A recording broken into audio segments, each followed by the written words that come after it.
Welcome everyone to Knicks Buzz. I'm joined by friend of the show, and he's back from the huge road trip. Welcome, MARC BERMAN. Hope you're well. Hey, thanks, CT. Yeah, it was a long, grinding trip, and the NBA did the Knicks no favors by putting them in Brooklyn when they returned to New York on Spring Ahead Day, when we all lost an hour of sleep here in the United States. A 1 o'clock start probably felt earlier than noon, actually, because they were coming from the Central Time Zone in Memphis. Yeah, absolutely.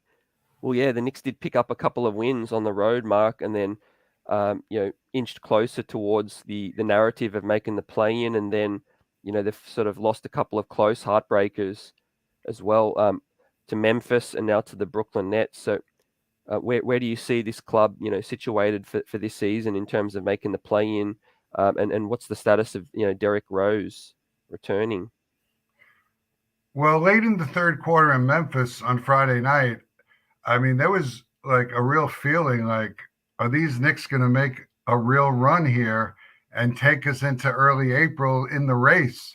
Up 15 points on the verge of their fourth straight win, which they haven't done all season. And the season probably died in the fourth quarter in Memphis. Sadly, they got blown out in that quarter. Memphis turned on the engines. They're the best fast break team in the NBA. And it was a crushing loss to blow that lead, reminding the club of all the other blown leads they've had this season. And then against the Nets, they just didn't have the confidence in the final minutes to pull that out. And Kevin Durant is too good. And they have no one. I mean, RJ Barrett and Evan Fournier are good players. They're good players. They're not great players. Ja Morant is a great player. We saw it in Memphis, and he's a winner. I like watching winning players. And Ja Morant in that fourth quarter willed the Grizzlies to the victory. He took it to another level. His motor just increased tenfold while Julius Randle faded and RJ Barrett faded. And right now with RJ, the numbers are nice and he's improved. I still don't see a winning player. I still don't see a winning player, a closer. He hit the miracle three-pointer to win a game earlier this season, but I don't see a winning player yet. And he's going to have this contract extension coming up in October, and the Knicks have to make a decision on how much to offer him. Listen, in the last 6 games, or is it rather the last 8 games I was just looking up before, he's only shot 39% and 25% from 3-point range. So though he's piling up some points, he's doing it in the same inefficient manner that Carmelo Anthony did during his time in New York City. And I know a lot of Knicks fans are going to be upset that I mentioned Carmelo as not a winning player, but I've written it many times. He was not a winning player in New York City. Yeah, you mentioned RJ's percentages are down, definitely, but he has taken some steps this season, and the Knicks do face that decision, like you said, with the contract next year. But um, yeah, RJ made some interesting comments after the Memphis game, about the way they play. Like you said, a winning team looks like they're having fun playing for one another. Did you what did you make of that? It actually playing for one another was one of the sentiments, but it was they're genuinely happy for each other's success. And that really jarred me because it's something that I have heard that this team doesn't have that same camaraderie from last year. Is Julius Randle jealous of RJ Barrett that the fans at the Garden and on in road arenas start chanting RJ's name when Julius is having a better game? I think a little bit. I think a little bit of his moodiness is that he was the guy last year and now he's no longer the guy, even though he's right now playing better than RJ.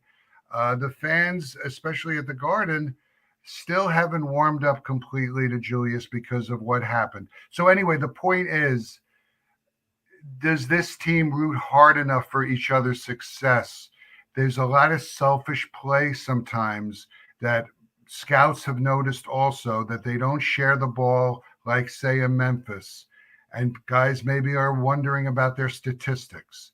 And that line from RJ seemed to have a certain edge to me based on what I've heard off the record. Yep. No, I can see. And, you mentioned that the sharing the ball, we've talked about it at length with Tom Thibodeau's offense, Mark. It's a read and react offense. And, it's an offense that the fans, have talked about as well.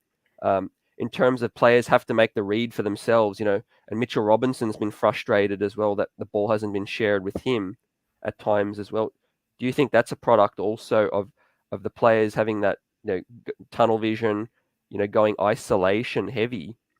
I think it's way too much of an isolation offense compared to last season. And Julius was such a better playmaker last year. He seemed to find Reggie Bullock at the 3-point line a lot more than he finds, say, an Evan Fournier or Emmanuel Quickly. Listen, I like what Julius is doing in terms of him bullying his way to the basket because it's been successful and he's finally getting some calls. But I just wish also some scout mentioned to me the other day, notice that Julius Randle's passing, especially this season, it's just not precise. Sometimes he'll turn it over and throw a terrible pass, but too many times the pass isn't right on the money in a catch and shoot situation. A player has to reach for it and make a tough catch. And that's the art of being a great playmaker, is to pass the ball in the sweet spot for a shooter to be able to catch and shoot. So that's something that Knicks fans should keep an eye on when they look at Randle distributing the ball. But yeah, the whole concept of the Knicks, and listen, Thibodeau wants them to share the ball. He talks about it all the time. Making the right reads. The game will tell you what to do. That's code for when you don't have a good shot or you double teamed or you're contested, move it to the open man. Tom Thibodeau grew up with Red Holtzman as the head coach of the Knicks, and Red Holtzman's mantra was hit the open man, and the Knicks haven't done that enough this season. Yeah, exactly. Yeah, in a lot of instances, Manuel Quickly has been, culprit of that at times, and Mitchell Robinson's been a victim of, being the open man and not being hit as well. And I know he's been frustrated, Mark. He's posted some stuff on social media, and like you've been reporting, the New York Post been all over it. Mitchell Robinson, if he gets to unrestricted free agency, all indications point to he may, look for another, location. Yeah, CT, you hit it on the head with Mitchell. He's had these cryptic tweets about his role in the offense. And then, sure enough, his uncle on his Twitter account, which Mitchell Robinson follows, tweeted right after the All-Star break something to the effect that the Knicks don't feed the ball to the big man. And he's referring, obviously, to Mitchell. And then his next line was, I can't wait for my nephew to be out of there. So that's not a great sign. Can they reach a contract extension before July 1st? I guess so. The Knicks are going to have to offer the max contract they can, which is $55 million over 4 years. Maybe Mitchell at this point knows he's proven himself. Maybe Thad Foucher of the Wasserman Group, his sixth agent, realizes his market value might be above that, and we might want to test the market and go to a place where Mitchell prefers. Dallas, New Orleans are two places that he definitely has a fondness for. Obviously, from New Orleans, he's lived some of his off seasons in Dallas. The Pistons made a run for him at the trade deadline, but I'm told from a source the Knicks backed away, not the Pistons. Someone reported that the Knicks the Pistons backed off because of he could be an unrestricted free agent. But something has broken there with the Knicks' relationship with Mitchell. I don't know specifically what it is with management, but definitely on the court, Mitchell deserves a little more attention from his teammates. Yeah, you hit the nail there. And just back to the offense, Mark, could the Knicks hire an offensive consultant? New Orleans hired Mike D'Antoni, to work with Willie Green. Listen, they have so many assistant coaches, and Kenny Payne, who's more of a defensive guy, he works with the big men. He might be headed to Louisville, so there will be an opening.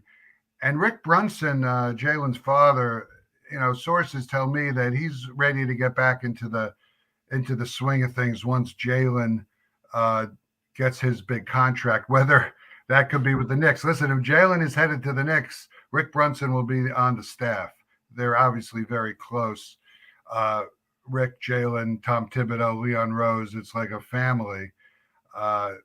Rick was Leon Rose's first client.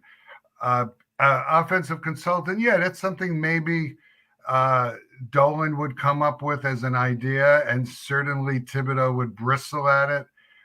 He likes his guys. One point of contention when he got hired was William Wesley wanted to diversify the staff and not just have Thibodeau-type coaches, and he made Thibodeau hire Mike Woodson, Kenny Payne, and Johnny Bryant. So it will be interesting to see listen, Thibodeau may not even survive this. No one knows for sure if he's 100% going to come back. But if he does come back, yeah, there's going to be some talks of what to do with the assistant coaching staff. Yeah, and you've seen the reports as well that William Wesley has a significant voice in this front office, and he talks to James Dolan about the coaching situation and everything. He has a lot of input that some people may not realize just how much. Well, yeah, I mean, we've been writing that from day one. Leon Rose considers William his most trusted advisor at CAA. William was never an official person on the CAA masthead, but he was getting Leon a lot of clients, and Leon owes him a lot. So, and William is a very outspoken person, not to the media, of course, but behind closed doors. So he has been running the show. And in that instance with the assistant coaches, when Thibodeau got hired, he was the one who came up with the idea that we need Thibodeau to diversify here. So, and William has always been close to Dolan, in Dolan's ear for many years. I believe I wrote it, if it wasn't last year, it was recently. When William got hired, I wrote a story that William's suggestion back all the way, it was in 2015, whenever Steve Mills took control or came back in the organization, it was William Wesley's suggestion that maybe Steve Mills should run the show as the president. It didn't last long because then Phil came. Mm-hmm. But yeah, William is very influential, and I don't know if that's a good thing because he has no experience in running an NBA basketball franchise. Mm. Yeah, and just back to the situation with the play-in, Mark. If the Knicks are mathematically or close to mathematically not in contention to make the play-in, do you see them reverting to the youth? Giving Deuce McBride some more minutes, Jericho Sims, and also the status on Derrick Rose as well. Listen, 5 games out, 15 to play, I believe. And it's a long shot. They're going to have to go on a real big run. Thankfully, they did get through a very, very rugged part of their schedule with that West Coast trip. That's 7 straight road games. They got through it. But 5 games out with 15 to play, they're going to have to make a run. And they're going to have either Charlotte or Atlanta go on a nice skid. And I don't see it really happening. I think those 2 teams are still good. I mean, the Hawks have been a disappointment, obviously, after their big run last year, but I think that they're going to get it together. So Jericho Sims was a person of interest coming out of the All-Star break, and Thibodeau was playing him over Taj Gibson and Nerlens Noel, who is just off the map right now. They're telling us his plantar fasciitis is whatever it is now. It's a mystery. He has not spoken to the media since late November. We've requested him many times. The Knicks PR staff will not let us talk to Nerlens Noel to see actually how he is feeling. But right now, Jericho had a very good game against the Nets, very active, had I think he was like a plus 15. And when you look at the plus minuses, there are guys like Barrett, they were well deep into the minus range. Even Mitchell Robinson was minus 15. So Jericho will continue to be called upon to take a look at, to see what they have, because they know they could lose Mitchell Robinson. Miles McBride is in the rotation. I wish he would handle the ball more in that combination with Emmanuel quickly. IQ is the ball handler, and Miles is not getting enough touches, and he's not getting in any rhythm to get his 3-point shot up because he can shoot the three. He is streaky. So we'll see more of Miles and Derrick Rose situation. The way Thibodeau was talking before the game yesterday, he's like, hasn't even been cleared to practice. He used the phrase, he's back to square one, back to the conditioning. Is it really worth it? Maybe you bring him back for a few games just for if Derrick really wants to play. But I mean, it's been a lost season for Derrick Rose. I mean, he's probably missed like the last 38 games.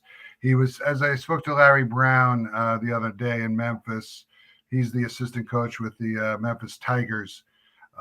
He said when he talked about the Knicks' downfall, he said people just never understood how valuable and how critical Derrick Rose was in their 41-31 record. And this season, they've barely had him. Yep, absolutely. Fingers crossed that, if the Knicks are mathematically out of the play-in, that they play the youth a lot more. A lot of fans do want to see Deuce McBride play a lot more. We're joined by Marc Berman on Knicks Buzz. Give the like button a shove. And Marc, I wanted to ask you about the draft is coming up as well. You dropped a little bit on that on some recent stories. What are you hearing about the Knicks? Are they enamored with any particular prospects at the moment? Any prospects intriguing? There is a mystery prospect at Kentucky, Jaden Sharp, that no one quite knows whether he'll come out of the draft yet or not. So the Knicks should have some inside track with that. Without a doubt, anyone from Kentucky, they'll know the lowdown on whether he's a real deal and whether he's a value pick. But the two names that I'm hearing, but they're going to have to get lucky on lottery night. Obviously, they love Jabari Smith of Auburn. He's a big, rugged power forward, could do a lot of things, and an indicator that Julius and Obi are just not like the top 100% priority. If somehow they get Jabari Smith in the draft, obviously something is going to have to give with Obi and Julius Randle. But, when you're talking about point guards, even though he's kind of plays some shooting guard, he's a combo guard, but the NBA is filled with combo guards. Jaden Ivey is a very interesting prospect that they like. And, we'll see. In the tournament, Knicks fans should be watching Jaden play, and very explosive. He does everything well. Again, they'll have to get lucky. He's a top 4 pick. The Knicks are going to have a chance of getting the top 4. I mean, they will. I mean, the last percentages, and it's less than 30%, but it's a chance. And if they keep losing, those percentages rise. And let's be honest, in the next few days, if they post a couple more losses, you might see less of Alec Burks and more of Miles McBride. And they will be focused, and Leon Rose will make sure that they will be focused on playing the young players and go into a development mode. I hate to use the word tanking, because that means you're trying to lose. The Knicks would be playing young players that would give them less of a chance of victory. And there's a difference. Minnesota, that one year, they tried to lose. They didn't play even young players. They just played bad players, and they lost, and they won the lottery. And they moved up. They had the worst record in the league with like a 15-game losing streak at the close a few years ago. It was disgusting. It was one of the reasons why Silver, softened the lottery odds. The top three worst teams in the league share the same odds, partly because of what Minnesota did. With the late Flip Sanders as the head coach. Yeah, I also like the word development, because it's about developing players so that they can improve as well. That that also helps other than the tanking. But Marc, a prospect, we talked about that was drafted last year, Rokas Jokubaitis, draft and stash.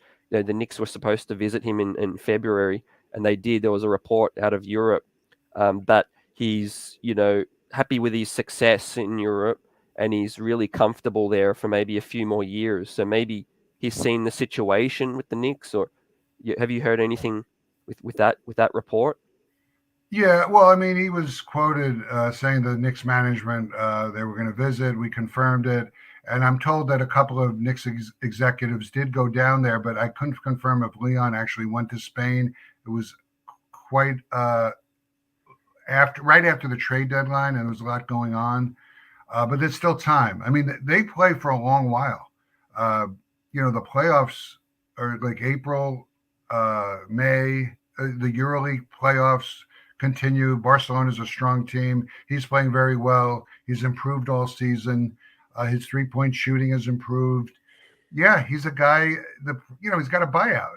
They got to buy him out, and it's complicated. And Barcelona is very protective of him to a point where I've asked multiple times to talk to him, and the PR staff at Barcelona said he's not willing to talk because we really don't want him talking about his future. We want him concentrated on Barcelona and their bid to win the championship in Spain and the EuroLeague. So there's no question. Listen, he could still play Summer League. But I think the Knicks, desperate at point guard, they're going to make a bid. If they are very comfortable with what they're seeing in Spain, they're going to try to get him over here next season. It's not like they have a starting point guard coming back next season. Kemba Walker is under contract, but it's clear he wants nothing to do with the Knicks. When he shut it down, he hasn't even come to the facility, as far as I know. We've asked Thibodeau. We started asking him in the week or so after the All-Star break if Kemba has been around, and he said no. We stopped asking him. It's actually a good question to ask next time we see him. I won't be at practice tomorrow, but it's a topic. I mean, where is Kemba Walker? I mean, why isn't he at the Knicks facility if there's any chance of him coming back next season? Yep, fascinating. Yeah, I've been saying, Mark, there's a lot more question marks this summer than there has been in recent memory with the contract situation with Julius, with the front office as well. Give us your quick off-season primer for the Knicks. I mean, we're talking about one of the most important off seasons for this franchise in a long time, because everything they thought was safe last year has unraveled. To Julius Randle, maybe they thought they would get Mitchell under a contract extension by now by not overpaying him, but Mitchell stayed healthy and is productive. He hasn't really expanded his offensive game, but he's so dominant as a putback guy and an alley-oop guy and a rebounder and a shot blocker, and even guarding guards at the perimeter that, he's going to get his money this summer if they don't lock him up before that. And right now, listen, they obviously want to make a big trade and get in a star. And do they have the trade assets? They don't want to trade R.J. Barrett because he's a foundational piece. Julius Randle's trade value is not great now that he has this long-term contract extension. Nerlens Noel his contract is a disaster after he basically didn't show up for this season. Even Derrick Rose coming off 2 ankle procedures, you'd think maybe he could have been moved for something in a package, but and maybe they would want to bring him back late in the season to show that Derrick Rose can still play. So that would be the only motivation to get Derrick in there. Maybe Cam Reddish. Cam Reddish might have the best trade. Great point, CT. Cam Reddish, another potential trade piece, and a silly move as it turned out to give up that potential first-round pick that could have been a trade chip. So Reddish misses the rest of the season, did not really shine. Thibodeau obviously was not thrilled with the deal. We've reported he actually didn't want the deal to happen, didn't think he had a spot for him in the rotation. So do they have the trade assets to make this blockbuster trade that they want to do? Yeah, Leon Rose used to be Donovan Mitchell's agent. So what? Utah has to agree to a trade. And Donovan, listen, I know Donovan. Listen, he's from New York. I saw him in the offseason at Naomi Osaka's charity event in Queens. I mean, I talked to him. He loves it here. I mean, like Utah is not exactly the basketball mecca. Uh, I mean, they're a solid franchise, but he's been there for a long time. But the fact is, can the Knicks put together a package that's going to be better than other teams? Just because Donovan Mitchell wants to be in New York doesn't mean squat, in my opinion. So, to make it true, there's no cap space. They will try to remove a contract like Alec Burks to open up some cap space. Maybe they could get Jalen Brunson as an unrestricted free agent and a sign and trade. But again, it goes back to not having the assets because everyone underperformed this year except for RJ Barrett. Jericho Sims might have some trade value, who knows, but you might need him if Mitchell's gone. I mean, this offseason is perplexing. I mean, Leon Rose has a major, major task on his hand. I don't envy him one bit. Yep, no, absolutely. And as always, the Post has got it all covered as well. Subscribe to the newsletter as well. Mark doing great work there. And just before I let you go, Mark, you mentioned that the summer, Zion Williamson, Austin Brown, CAA, is that the Knicks' end goal? Are you hearing anything with Zion?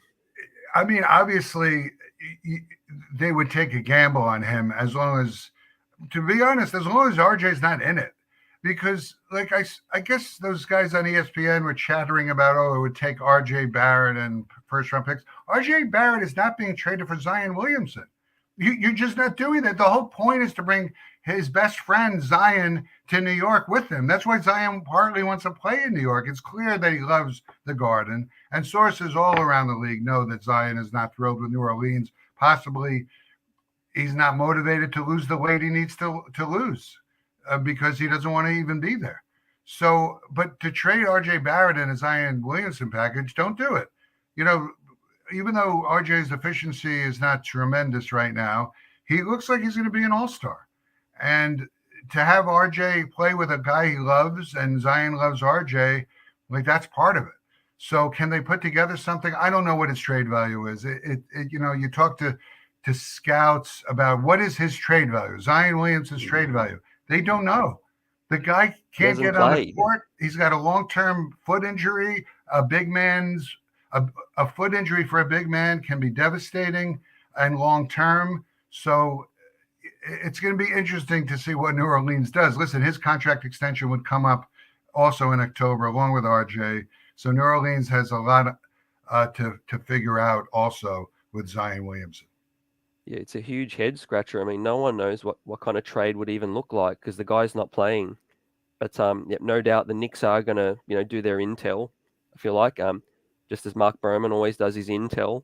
New York Post. Appreciate your time, Mark, as always, and we'll chat to you hopefully before the end of this season and see where the Knicks fall, and we might have some more news. Yeah, it's going to be very interesting. Thanks so much. And yeah, I mean, you had mentioned Zion and CAA, so the Knicks will have all the information on Zion, on the medicals and everything. So they'll have a pretty good feel on whether they should take the gamble. But yeah, CT, thanks so much for inviting me. And by the way, I wanted to mention a great job with my former fellow beat writer, Chris Herring, coming on the podcast with you and EJ and going over an hour with great stuff on that great book that Chris wrote. Just an amazing podcast. It was really fantastic. Oh, thanks so much, Mark. It was a pleasure as well. And just reminiscing about all these memories of the 90s has just made my, desire to see the Knicks relevant again and back there. And you've covered this team for so long. I mean, I know part of you really wants to see this team good, Yeah, I mean, there was nothing like the 90s Knicks. Everyone in town was talking Knicks. And now, especially now with baseball back and NFL free agency, the Knicks are not like high on the radar at this very moment. And, it was a disappointing season. It's not over yet, of course, but Leon has his work cut out for him. But anyway, it really was a sensational podcast. And if your listeners haven't listened to it, they should go back in the files and get to it. Yep, I appreciate that as always, Mark. And yeah, we'll chat to you soon. Take care. Thanks, CT. Anytime. Thanks everyone for watching, and we'll see you on the next one.